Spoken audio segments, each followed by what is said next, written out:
هر کور مکتب د نون زده کړه د سبا ویاړ. السلام علیکم. د هر کور مکتب ګلالیو زده کوونکو ستړي مسئ. د دوهم ټولګي د ریاضي مضمون 11 لوست ته ښه راغلاست. د نن ورځې په درس کې به د یو عدد مخکنی، وروسته او منځنی عدد پیدا کول زده کړو. ګرانو زده کوونکو، تاسې ټول سکرین ته متوجه سئ. موږ او تاسې به په ګډه یو مثال حل کړو او د یو عدد مخکنی، وروسته او منځنی عدد به پیدا کړو. په مثال کې د 15 عدد را اخلو. تاسې ټول تکړه زده کوونکي پوهیږئ چې تر 15 عدد د مخه کوم عدد لیکل کیږي؟ آفرین. 4 عدد د 15 عدد تر مخه لیکل کیږي.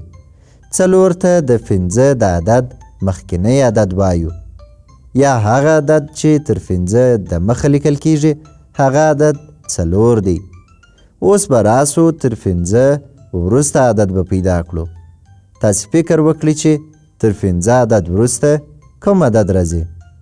ډېر ښه. تر 15 وروسته 6 لیکل کیږي. نو موږ وایو چې د 15 د عدد وروسته عدد 6 دی. اوس به دا درې سره عددونه په ترتیب سره ولیکو: 4 5 6. تاسې وینئ چې د 15 عدد څخه مخکې عدد 4 دی او وروسته عدد 6 دی، نو د منځ عدد یې خپله 15 دی.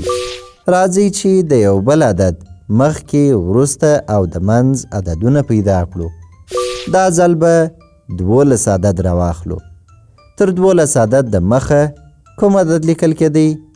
آفرین، 11 لیکل کیږي.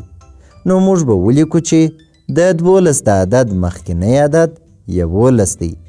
راځئ چې تر 12 عدد وروسته عدد پیدا کړو.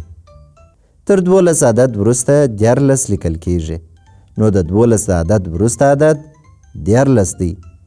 اوس به دا درې سره عددونه په ترتیب سره ولیکو او د منځ عدد به پیدا کړو. لومړی 11، بیا 12 او وروسته 14 لیکو. تاسې ګورئ چې په منځ کې د 12 عدد دی.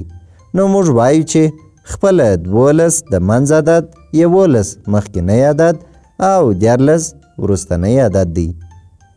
په دې طریقه سره موږ کولی سو چې د هر عدد مخکې، وروسته او منځ کې عددونه پیدا کړو او ویې لیکو.